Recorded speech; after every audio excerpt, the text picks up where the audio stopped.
In the 15th century, a city of 20,000 people stood strong in southern Africa. It boasted massive stone walls, controlled lucrative gold trade routes, and was a civilization that rivaled anything in medieval Europe. Then, in less than 50 years, everyone disappeared. No bodies, no signs of battle, no explanation, just silence. This is the mystery of Great Zimbabwe. And what really happened here rewrites everything we thought we knew about African history. When European colonizers stumbled upon Great Zimbabwe's ruins in the 1800s, they refused to believe what they were seeing. Stone walls rose 36 feet high, built entirely without mortar. The construction was so precise that not even a knife blade could slip between the massive stones.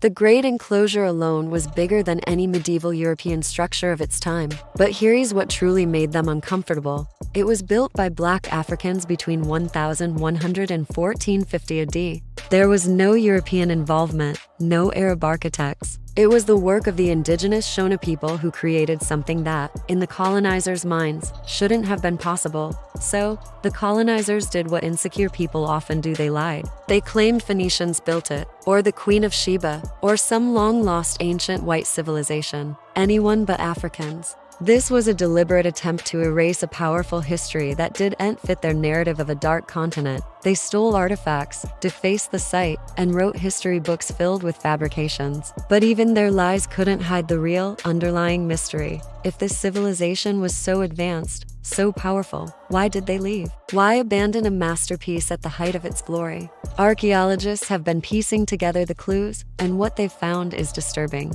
In the final decades of the city's occupation, something changed. The intricate goldwork, once a symbol of their wealth and skill, became rushed and less refined. Pottery styles shifted dramatically, suggesting a disruption in culture or an influx of new people. Crucially, trade goods from the coast, which had flowed into the city for centuries, stopped arriving. The lifelines of the kingdom were being severed. And then there's the evidence that people rarely talk about. The very last layers of occupation show something strange. Animal bones were found in unusual places, suggesting rituals were performed in haste. Precious ritual objects were buried, not displayed.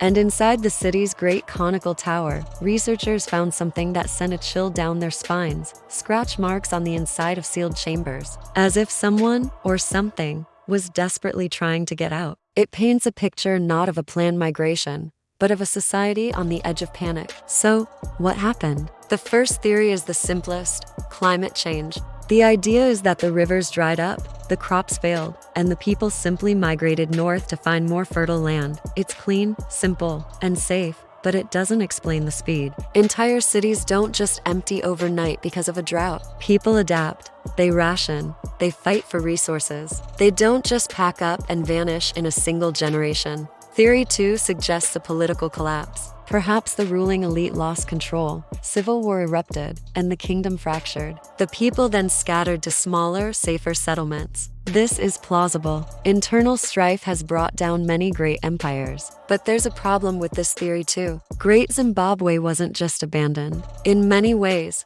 it was sealed. Certain entrances were deliberately blocked with stone, but from the outside, valuable gold and trade goods were left behind. This wasn't an evacuation where you take your most precious belongings. This feels more like an escape. And that brings us to the third theory, the one that makes many archaeologists uncomfortable because it ventures beyond conventional science. What if they weren't running from drought or each other? What if they were running from something else entirely? Oral traditions passed down through generations of the Shona people speak of a terrifying time. They tell stories of the year the sky changed color, of livestock dying without any apparent cause, of unsettling dreams shared by thousands of people at once, all showing the same thing: a clear and urgent warning to leave their homes. For a long time, Western science dismissed these stories as myth, as folklore with no basis in reality. Until recently, in 2019, researchers analyzing ice cores from Antarctica and ancient tree rings from around the world discovered something shocking. They found evidence of a massive volcanic event, or possibly multiple eruptions, in the Indian Ocean region right around 1450 to 1500 AD. The ash clouds would have been enormous, easily reaching southern Africa.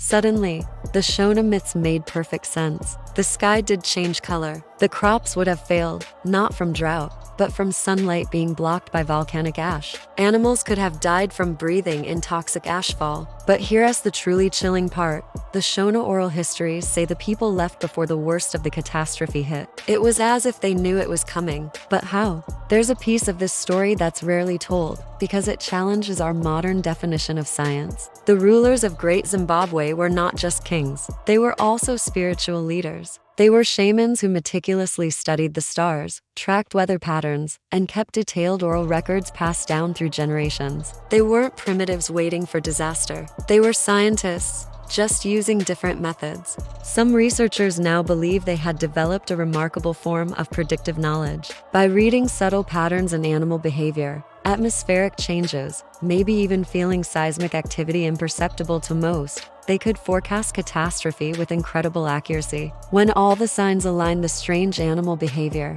the shifting skies, the shared prophetic dreams, they made a choice. They could stay and die with their magnificent monuments, or they could abandon the city they had built over 300 years and ensure their people would survive. They chose life. Today, Great Zimbabwe stands empty. It's a UNESCO World Heritage Site, a silent testament to a forgotten power. It remains a mystery that makes people uncomfortable because it challenges everything we were taught about primitive Africa and modern knowledge. But maybe the real story isn't about why they left. Maybe it is about how a civilization smart enough to build stone cities without mortar was also wise enough to know when to walk away. They didn't vanish, they survived. Their descendants are the Shona people of Zimbabwe today. The city didn't fall, it was sacrificed. And that might be the most sophisticated and powerful decision any civilization has ever made. Some ruins don't mark the end of a people. They mark the moment they chose their children's future over their empire's past. Thanks for watching. If you found this story as fascinating as I did,